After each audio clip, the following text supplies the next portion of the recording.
Bonjour à tous, aujourd'hui je vais vous parler de la loi de Stefan Boltzmann, estimation de la température à la surface de la Terre. Donc nous allons essayer de tout comprendre sur la loi de Stefan Boltzmann. Je vous propose de tout noter parfaitement avec des crayons de couleur, de la couleur et absolument tout comme je le fais sur la capsule vidéo. Vous y êtes habitués. On est parti pour cette démonstration ensemble. Donc, on va commencer par voir le canevas de résolution courant que l'on peut rencontrer sur ce type d'exercice. Donc le canevas, c'est le suivant. On va réaliser le schéma de la situation physique, on va s'intéresser ici au modèle du corps noir, nous reviendrons dessus très rapidement. Puis ensuite, nous appliquerons la loi de Stefan Boltzmann. Enfin, nous réaliserons la relation entre l'énergie émise par le Soleil et l'énergie reçue par la Terre. Puis nous effectuerons un bilan énergétique. Nous trouverons aussi la température du corps, ici celui de la surface de la Terre, et on verra l'influence de l'albédo sur évidemment l'estimation de la température.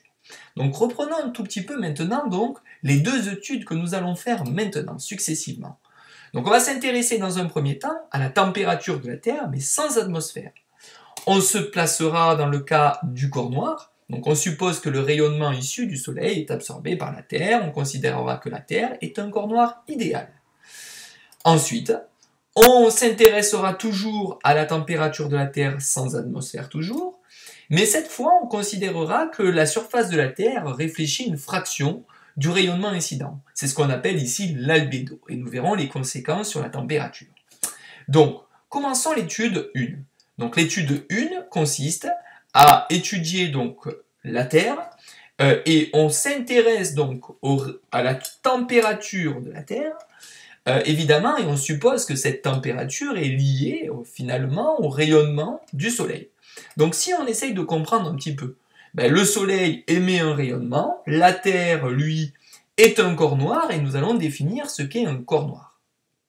Donc l'étude se place dans le cadre des corps noirs. Un corps noir désigne un objet idéal qui absorbe parfaitement toute l'énergie électromagnétique qu'il reçoit. Pour faire simple, l'expérience montre que tout corps, porté à une température grand T, émet un rayonnement électromagnétique, dit rayonnement thermique, dont l'intensité augmente avec la température. Les corps noirs qui rayonnent le plus sont ceux qui absorbent le plus. Donc en fait, vous voyez bien que le Soleil, on dit que c'est un excellent corps noir. C'est normal, parce qu'il rayonne beaucoup.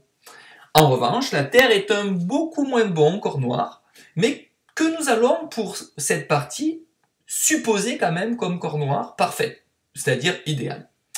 Nous allons donc pouvoir nous intéresser maintenant à la loi de Stefan-Boltzmann. Vous rajouterez le mot -Boltzmann, je l'ai oublié. Donc qu'est-ce que c'est cette loi ? Cette loi nous dit que pour un corps parfaitement absorbant, dit corps noir, la température T, la puissance émise par unité de surface s'écrit sous la forme puissance surfacique. Alors déchiffrez bien ici la lettre S comme étant la puissance surfacique, qui est égale donc finalement à une constante fois la température à la puissance 4. Donc cette constante, évidemment, on vous la donnera, vous n'aurez pas à la prendre par cœur. La température, évidemment, c'est la température du corps à la puissance 4, et elle s'exprime en Kelvin. Donc, renotons tout cela. PS, c'est la puissance surfacique émise en watts par mètre carré. Tout corps rayonne, je vous rappelle.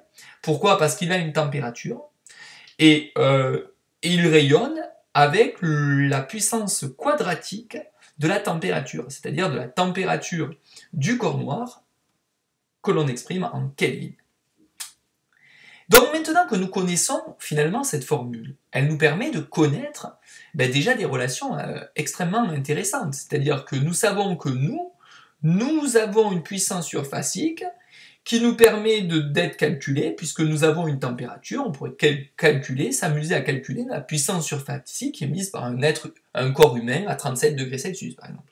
Je vous rappelle que pour passer des degrés Celsius au Kelvin, on rappelle donc que la température en Kelvin est égale à la température en degrés Celsius plus 273. Je la rajoute comme cela, même si sur la capsule vidéo, elle n'apparaît pas. Je pense que c'est important de la noter. Donc ensuite, nous allons nous intéresser maintenant à la fraction finalement reçu par la Terre, parce qu'évidemment, le Soleil émet un rayonnement, mais une petite fraction est reçue par la Terre. Donc on appelle cela la relation entre l'énergie émise par le Soleil et l'énergie reçue par la Terre. Donc essayons de comprendre. Il est normal que le Soleil éclaire évidemment dans les trois directions. Ces trois dimensions en angle, ça porte un nom. On appelle ça un angle solide. L'angle solide total, c'est-à-dire qui correspond à finalement aux trois dimensions, c'est pas 360 degrés, puisque 360 degrés c'est seulement sur un plan. En fait, c'est l'angle solide qu'on voit ici égal à 4π. Et bien en fait, on pourrait donc essayer de trouver la fraction tout simplement reçue par la Terre, et cette fraction reçue par la Terre, on peut la déterminer par une formule qui, tout simplement, est écrite ici. Regardez bien. La puissance reçue par la Terre est égale à une fraction qu'on appelle oméga sur 4π. Oméga s'appelle l'angle solide, et 4π c'est le fameux, finalement, c'est l'angle solide total que l'on pourrait avoir autour du Soleil, c'est-à-dire cette sphère finalement. C'est l'angle qu'on appelle l'angle solide, fois la puissance émise par le Soleil. Mais alors ça, c'est du coup assez simple. On voit que le terme de fraction, c'est le oméga sur 4π, et oméga, il se détermine par une formule que vous devrez connaître.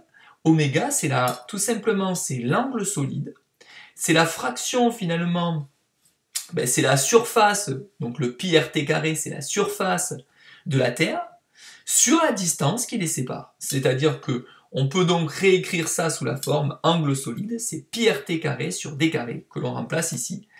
Et on retrouve donc une formule que on aura retrouvée facilement. La puissance reçue par la Terre est égale à la fraction de la puissance émise par le Soleil. Et ça, c'est la fraction reçue. Vous pouvez rajouter reçu ici. C'est la fraction, évidemment, reçue d'un point de vue de la Terre. Donc ça, c'est hyper intéressant, ou seulement fraction, c'est pas un problème. L'intérêt ici, c'est que nous pouvons maintenant effectuer tout simplement un bilan énergétique, ou plus exactement un bilan de puissance. Petit 4, effectuant un bilan énergétique. Alors j'aime pas trop le mot énergétique, je préfère un bilan de puissance, parce qu'en réalité, c'est pas un bilan énergétique que nous allons faire, c'est plutôt un bilan de puissance. Si on y revient, regardez tous, ce bilan de puissance consiste à dire que le système étant la Terre, on va partir du principe que comme c'est un corps noir, la puissance émise par la Terre est égale à la puissance reçue par la Terre. On dit qu'on est dans un état d'équilibre radiatif. C'est-à-dire que ce qu'émet la Terre est reçu par la Terre. Et donc c'est ce qu'on appelle un bilan énergétique, ou bilan plutôt de puissance. Pourquoi énergétique? Parce que si je multiplie évidemment par dt ici et par dt ici, ça devient un bilan énergétique, puisqu'une puissance fois un temps, c'est bien une énergie. Donc, en réalité, ici, ce bilan de puissance nous permet de retrouver donc quelque chose que nous avons vu dans le passé, puisque nous connaissons la puissance reçue par la Terre. La puissance reçue, donc là je précise bien que c'est sur la Terre.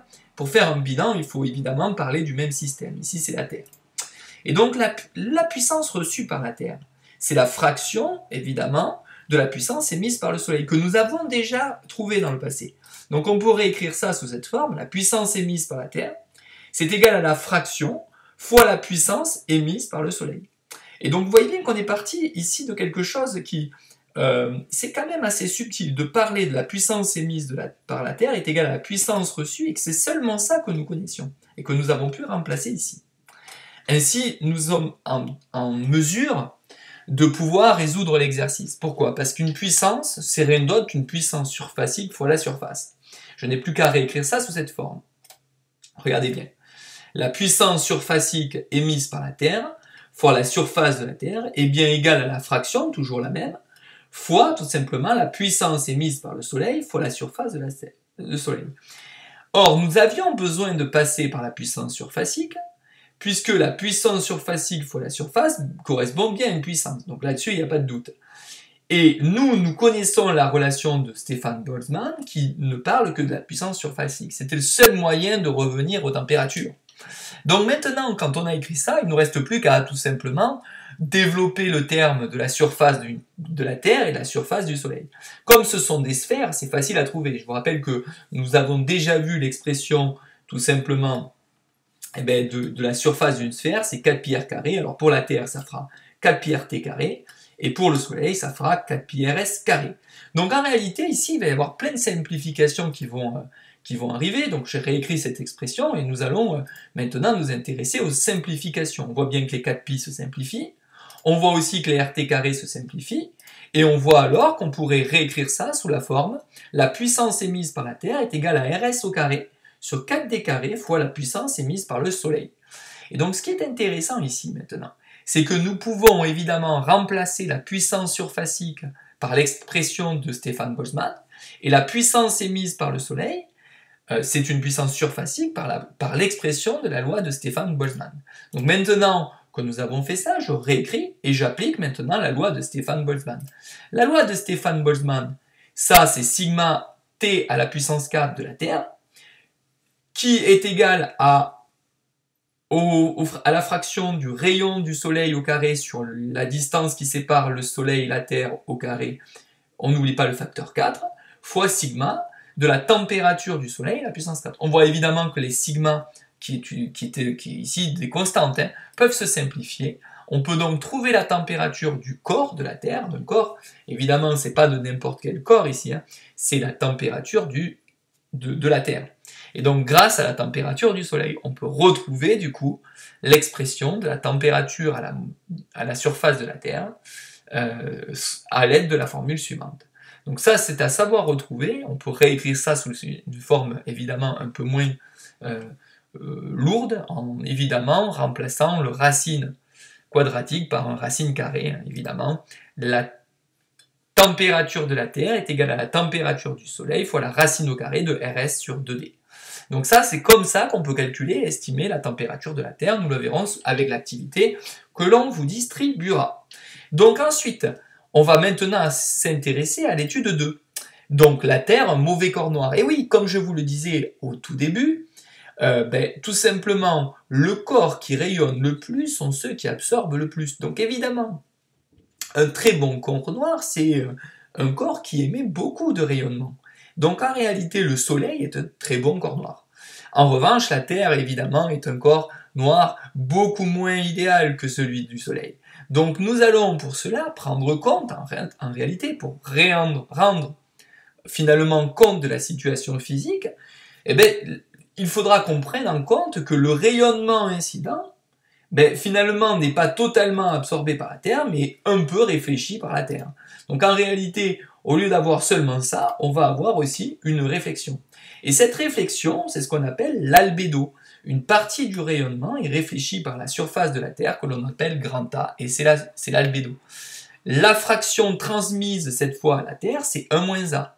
Donc en reprenant un petit peu le bilan de puissance, et pas énergétique, on peut réécrire comme étant la puissance émise par la Terre est égale à 1 moins A fois la puissance reçue par la Terre.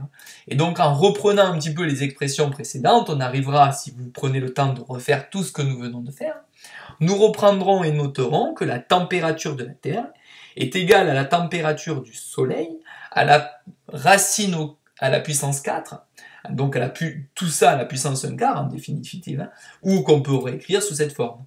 Donc on voit bien que finalement, l'albédo va avoir une conséquence sur l'estimation de la Terre. Alors on verra ça en activité, comment et qu'est-ce qui se passe concrètement. Et puis un dernier point, c'est l'effet de serre qui joue un rôle prédominant sur la température à la surface de la Terre, comme vous le savez. En réalité, le rayonnement, tout simplement grâce à l'atmosphère que nous n'avons toujours pas tenu compte, on voit bien que là, le rayonnement à la traversée de l'atmosphère se réfléchit. Une partie arrive, une partie se réfléchit à nouveau, et une partie, cette fois une grande partie, est à nouveau réfléchie vers la Terre. Donc en fait, vous allez avoir des successions de transmissions et de réflexions qui auront lieu entre l'atmosphère, la Terre et à nouveau l'atmosphère. Et donc c'est comme cela qu'on va pouvoir estimer petit à petit la température de la Terre. Voilà, la vidéo est terminée. J'espère que vous avez appris plein de choses et que nous nous retrouvons très rapidement. À bientôt. Au revoir.